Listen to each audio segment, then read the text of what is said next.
गुरु रामदास जी कहते हैं, कासठ में जीव है बैसंतर मत संजम काठ कड़ीजे। राम नाम है जोत सबाई तद गुरमत काढ़ लईजे।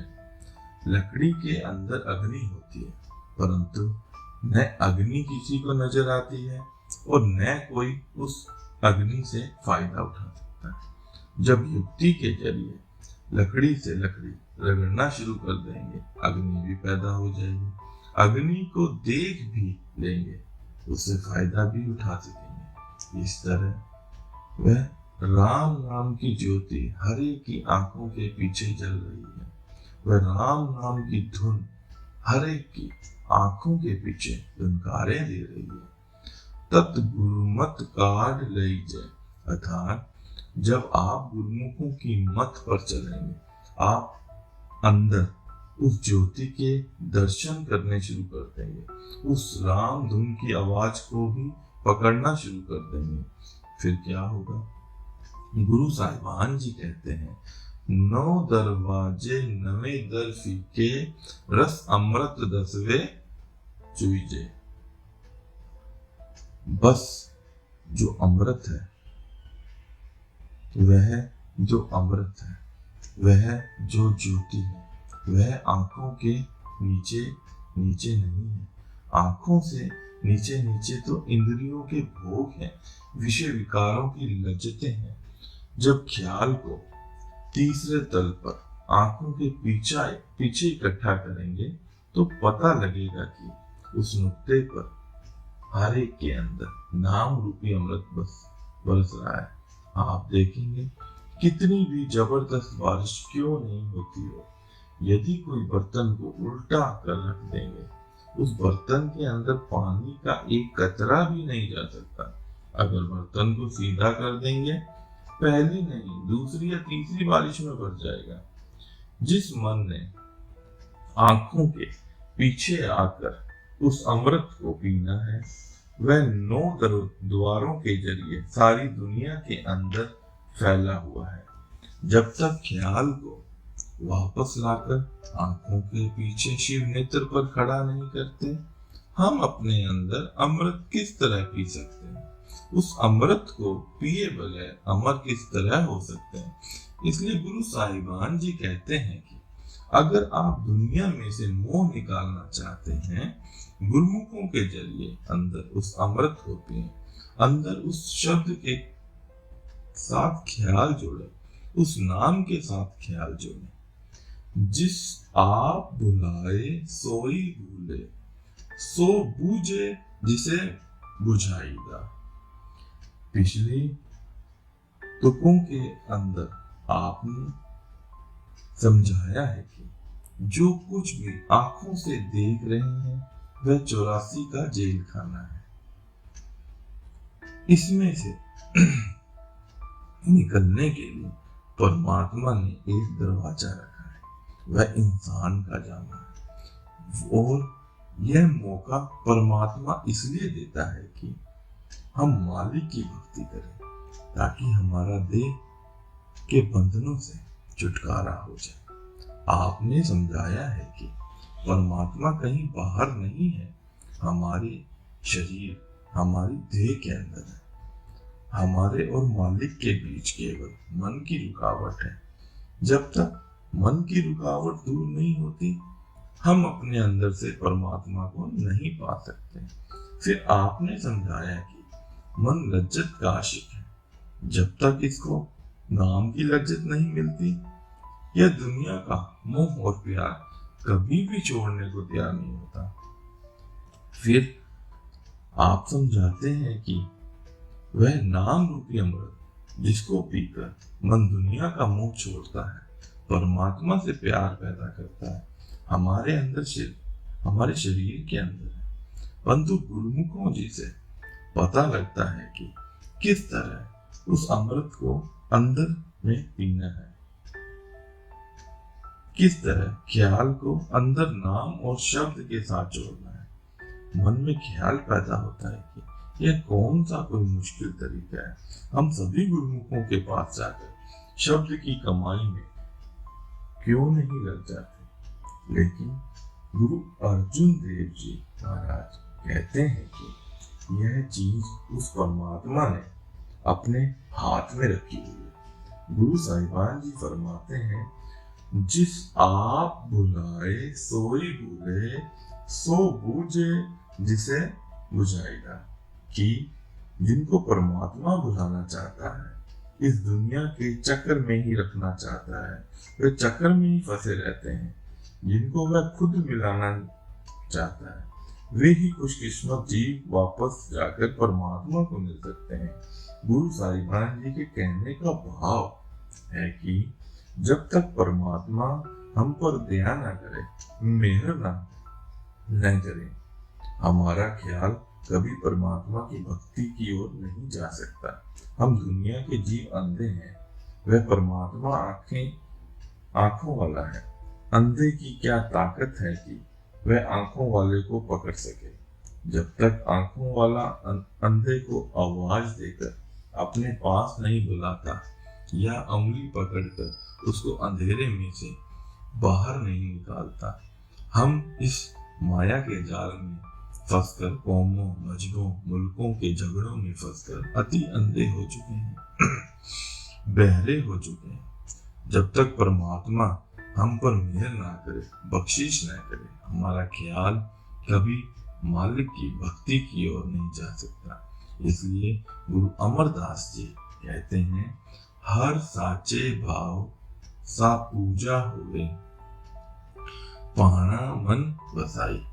भाई परमात्मा को भाएगा, परमात्मा को मंजूर होगा तो तू उस परमात्मा की भक्ति कर सकता है। कबीर दास जी कहते हैं, कबीर साहिब जी कहते हैं, साहिब से सब होत है, बंदे से कुछ नाही। राई से पर्वत करे, पर्वत राई माही। जो कुछ होना है परमात्मा की दया, मेहर या बख्शीश से होना है। जीव के कुछ भी अख्तियार नहीं। परमात्मा चाहता तो राई से पर्वत कर देता। फिर समझ आती है कि जो यह पर्वत है वह राई के अंदर है। गुरु अमरदास जी कहते हैं, जीवन मरना सबे तुझ ताई, जिस बख्शे तिस दे वड्याई। नानक नाम ध्याइए, सदा तू जम्मन मरण स्वारना।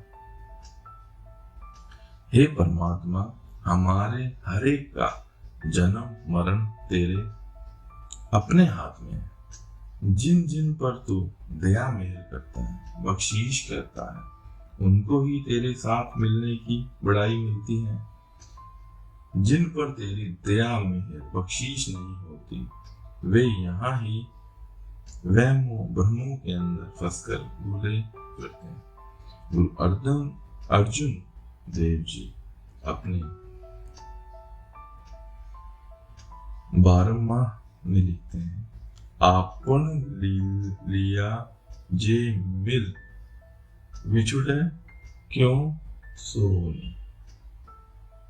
हे अकाल पुरख, अगर हम अपने आप ही तुझे मिल सकते तो किसका दिल करता कि तुझसे बिछुड़कर यहाँ रोता फिरता, भटकता फिरता। हम इसलिए मजबूर हैं कि हमारे हाथ में कुछ भी नहीं है। जब तक आप हम पर दया मेहर बख्शीश नहीं करते, हमारा आपके साथ मिलने का कभी सवाल ही पैदा नहीं होता। अब मन में ख्याल आता है कि परमात्मा बख्शिश किस तरह करता है। गुरु अमरदास जी कहते हैं, कर्म होवे सतगुरु मिलाए, सेवा सुरत शब्द चित लाए। मालिक ने दया मेहर की, बख्शीश की, हमें संतों महात्माओं की संगति और सोबत दे दी।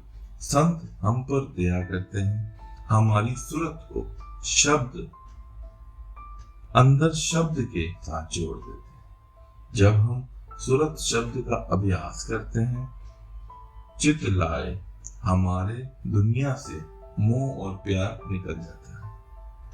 परमात्मा से मोह और प्यार पैदा हो जाता है। गुरु साहिबान जी कहते हैं, आपे करता करे कराए, आपे शब्द गुर मन बसाए। जो करता है वह परमात्मा खुद करता है। जब हमें यहाँ से निकालना चाहता है, हमारे ख्याल को गुरुमुखों के जरिए अंदर शब्द के साथ जोड़ देता है। इसलिए गुरु साहिबान जी कहते हैं कि भाई, जो कुछ भी मिलना है उस मालिक की दया में बख्शीश से मिलना है। जब तक मालिक की बख्शीश नहीं होती, हम कभी उसकी भक्ति ही नहीं कर सकते, उसकी तरफ ख्याल ही नहीं ले जा सकते।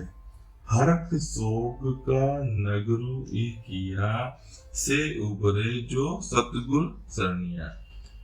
त्रिहा गुणाते रहे निरारा, सो गुरुमुख शोभा पाएगा।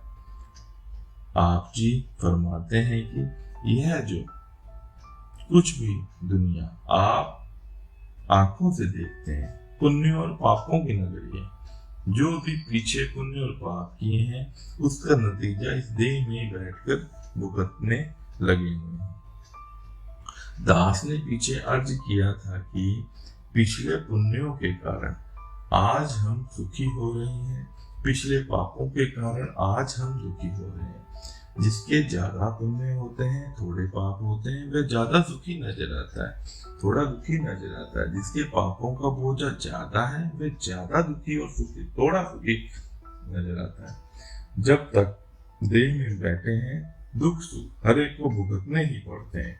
न कभी पुण्यों के कारण देह के बंधनों से छुटकारा हो सकता है, न कभी पापों के कारण देह के बंधनों से छुटकारा हो सकता है। अगर पुण्य भी करते हैं तो सेठ साहूकार बनकर आ सकते हैं, राजा महाराजा बनकर आ सकते हैं, कौमों मुल्कों की हुकूमत हासिल करके आ सकते हैं, ज्यादा से ज्यादा स्वर्ग वैकुंठों में चले जाते हैं।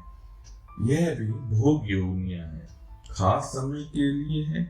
उसके बाद फिर हमें वापस यही 84 के जेल खानों में आना पड़ता है। अगर बुरे कर्म करते हैं, फिर तो हमारे लिए नरक और 84 तैयार ही रहती है। इसलिए गुरु साहिबान जी कहते हैं कि इस पुण्यों और पापों की नगरी से छुटकारा किस तरह हो सकेगा, पुण्यों और पापों का हिसाब किस तरह खत्म होगा। आप जी फरमाते हैं कि गुरुमुखों के पास जाकर शब्द की कमाई करके, नाम की कमाई करके होगा। अच्छे कर्मों का हिसाब भी नाम की कमाई करके खत्म करना है, बुरे कर्मों का हिसाब भी नाम की कमाई करके खत्म करना है। क्योंकि जब तक सारे कर्मों का हिसाब खत्म नहीं होता, हमारी आत्मा निर्मल नहीं हो सकती, परमात्मा मिलने के काबिल नहीं बन सकते। मतलब परमात्मा से कभी नहीं मिल सकती। कबीर साहिब जी कहते हैं, जब ही नाम हृदय धरियो, भैया अपाप का नाश। जैसे चिंगी आग की पड़ी पुरानी घास। आप खुश घास पर कितना भी बड़ा ढेर लगाकर क्यों ना इकट्ठा कर दो, एक आग की चिंगारी सारी घास को जलाकर राख कर देती है। इसी तरह हमारे पुरुषों के कितने पाप, कितने बुरे खोटे कर्म क्यों ना, एक नाम की कणी सब कर्मों का सिलसिला खत्म कर देती है। इसलिए आप जी कहते हैं कि जो चीज कर्मों के सिलसिले को खत्म करती है, वह सिर्फ शब्द की कमाई है, नाम की कमाई है। कबीर साहिब जी कहते हैं, यह तन है कागज की पुड़िया, बूंद पड़त गल जाओगे। कहत कबीर सुनो भाई साधो, एक नाम बिना पछताओगे। कागज की पुड़िया पर पानी डाल दो, कागज गल जाएगा। इसी तरह हमारा शरीर है, इसने मिट्टी के सुपुर्द होकर गल जाना है, अग्नि के सुपुर्द होकर जल जाना है। अगर देह में बैठकर हम शब्द या नाम की कमाई नहीं करते, आखिर मौत के वक्त पछताना पड़ता है कि हमने व्यर्थ अपने कीमती वक्त को फिजूल जाया कर दिया। आप फरमाते हैं कि जो कुछ मिलता है शब्द की कमाई से मिलता है। कबीर साहिब जी ने अपनी वाणी में यहाँ एक नाम की महिमा की है। नाम जपत कोढ़ी भला, चोई चोई पड़े जिस जाम, कंचन दे किस काम की, जा मुख नाही नाम। अगर कोई कोढ़ी परमात्मा की भक्ति में लगा हुआ है, वह लाख दर्जे उस शख्स से अच्छा है जो सोने की दे अर्थात दुनिया के सब हार श्रृंगार लिए बैठा है, लेकिन मालिक को भूले बैठा है।